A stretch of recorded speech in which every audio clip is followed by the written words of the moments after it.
Hey, hoe was afgelopen zomer voor jou? Kun je dat kort samenvatten? Dat is een moeilijke vraag.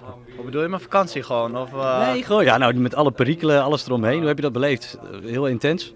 Ja, het is nog steeds gaande natuurlijk, maar nee ja, je ziet de berichten voorbij komen en je hoort dingen van iedereen. En, in het begin is het wel grappig, op een gegeven moment denk je van, weet je wel, het hoeft niet meer. Ja. Maar ja, voor de rest heb ik gewoon een normale zomer gehad.